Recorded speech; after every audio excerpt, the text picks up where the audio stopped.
Here's a question. Well, I have two questions actually. One is, have you ever seen like two people bump into each other and get mixed up in the middle of a skydive?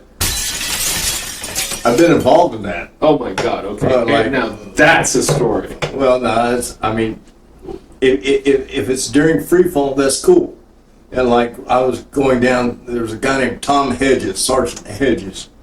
Like a tree hedge. No, like a tree hedge, but he was in. The name. I was his sergeant in RRD, and we Sergeant. What was your rank at the time?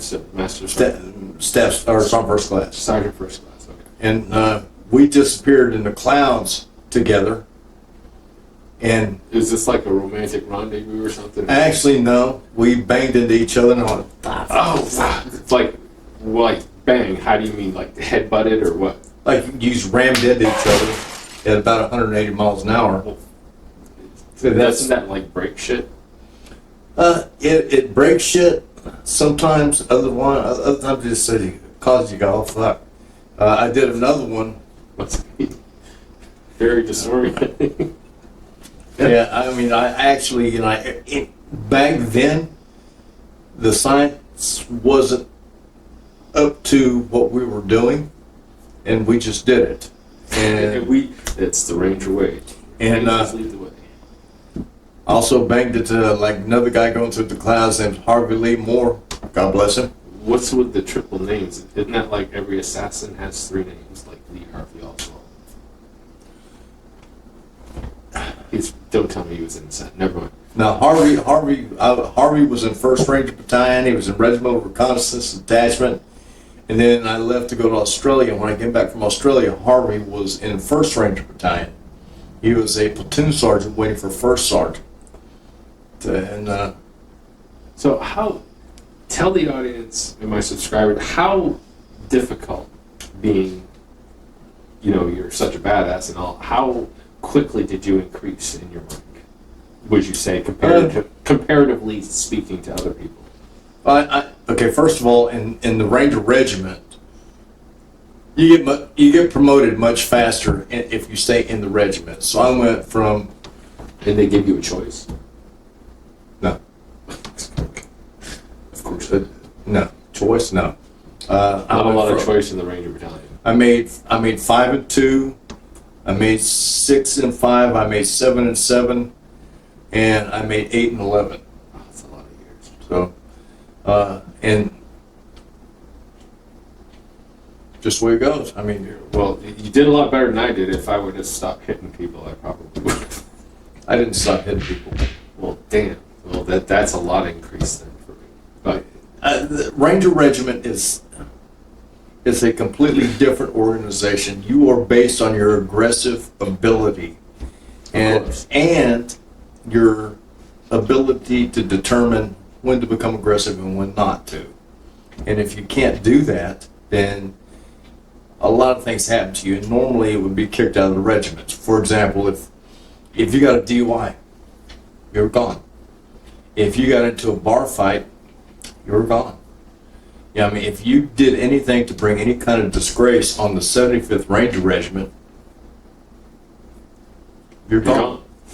You're gone. And a lot of people think, well, what's the fucking big deal? Well, the big deal is I was getting an additional $200 a month for Halo pay. I was getting $150 a month extra for dive pay, and back then that meant a lot. Yeah, that's a lot of money. Yeah, and it wasn't just for the money. Now, when you say you were gone, you mean you're kicked out of the military or just out of the Ranger? No, you were kicked out of the Rangers. Okay. You were sent down to be like you were, fucking leg. You're a fuckster. Yeah, that's true. I mean, that's what you were kicked out for. You were gone. You were sent down to be a leg. That's a lot of loss of prestige right there. It wasn't just prestige; it was money. And if you're talking about a family that's living on, let's see, back then, a roundabout figure for an E3 or an E4 was what, $400 a month, $300 a month, maybe. When I was in '92, when I first came in, I was as a PFC. I went in as E2 as an E2, and I was being paid $750 a month. About twice what we're getting paid. Oh, God. But I mean, look, But everything was like for me, 700. I mean, right now, $750 a month doesn't sound like a lot of money, but just for the subscribers' knowledge, that 1978. but everything was given to you. I mean, you had a place, you had food, a place to stay, the barracks, and all of that. Well, at least when I was okay. Like everything was given to you if you were not married and living in the barracks. Everything was given to you. Right. If you were married and living on the economy, no, it wasn't given to you. No. No. I mean, I took an extra job, like if you could believe that. I mean, working, I was working about 18, 20 hours a day as a ranger and then going out and doing other shit. Other shit. None of your fucking business. Jeez. Now, hauling hay. The cowboy stuff. Well, yeah, I was living just outside Fort Lewis, Washington, near Olympia. Olympia was that anyway? Anyway. I was feeding horses. I was feeding cattle. Whatever it took. Did I ever tell you I was trampled? Bye. I was in Idaho. I was an actual cowboy like you were, except there was in Idaho this monstrous mountains, so you can't actually take a horse all the way up into there. So I had to ride. Well, if you know how to ride it, you do. But go ahead. Well, since I didn't, and once they hired me, then they said, okay, well, we're going to teach you to ride a horse, and so they taught me to ride a horse within 4 days, which, as I hear now, you can't really do that. Mm-hmm. But I was able to get on the horse, okay, and we're riding through this field because they say, well, the cattle has gone up into the mountains, we need to go get them. But later on, I'll tell you the story of how I have all the screws and stuff in my leg, which I had to have removed. But anyway, I was riding the horse, and we're riding through the field, and apparently some other cowboy was fixing a electric fence and had left the wires spooled in the field. So of course my horse, being my magnificent amount, bountiful amount even of good luck and good fortune, that my singular horse out of the 12 that were going up through there, my horse hit the spool of wire and freaked the fuck out. I mean, it reared up, and I'm trying to, and the only thing I could think of at the time with no experience was to grab its neck, okay? And then, of course, once I grabbed around the neck to keep myself on the horse, it bucked. And if I'm already grabbing the neck and its necks go down, where do I go? Over.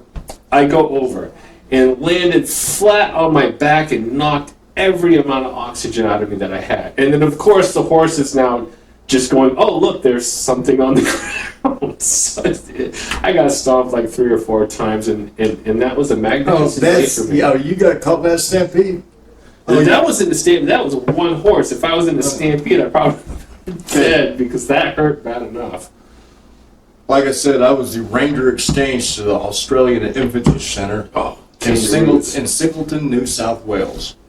Okay, I don't even know where that is, but all right. Yeah, you're never mind. Yeah, I'm geographically not great.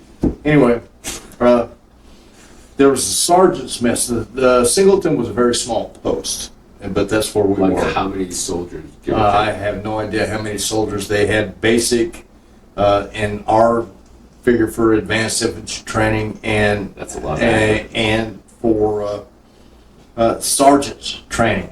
Really? Yeah, and that's which is what I was involved in. Okay, I was involved in training sergeants to be a sergeant. squad leader, platoon sergeant, etc. But we had a place like a sergeant's mess. You had the officers' mess, which was the officers' club. Of course, they call it a club, right? And then you had the sergeant's mess. What was the difference? Luxury. We had much better beer. So, okay, sorry, she's got. and we didn't pay for the beer most times. So Nice. it was. When I So was you were coming, drunk a lot. well, I was yes, yeah, yeah, yes.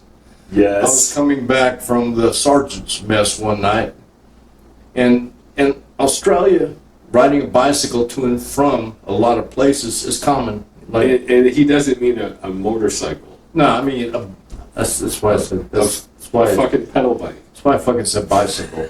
Right. Bicycles. Yeah. I just making Anyway. sure everything's clear here because I know what's coming. I was coming back down the hill, going to my place in Singleton, well, in Lone Pine Barracks, going back to my. So you lived in a barrack. No, I lived in a house in Lone Pine Barracks because I All right. had family, and I'm going down this hill and I see this shadow dart in front of me. I slow down just a little bit, and then all of a sudden, shit hit the fan. I got caught in a kangaroo stampede. A freaking kangaroo. Has anybody ever been, like, really? Yeah, please comment. If you've ever been in a kangaroo stampede, please comment. Please. And they stomped the living shit out of me because, like, I saw one shadow dart in front of me. I'm thinking, and I put on the brakes, just slow enough, and then all of a sudden, So how many kangaroos you? Now, what kind of kangaroo was this? no, this was the brown kangaroo. It wasn't the big reds. Okay, the If big it was- reds are the giant, fucking nasty. If it had been a big red stampede, I'd have been dead.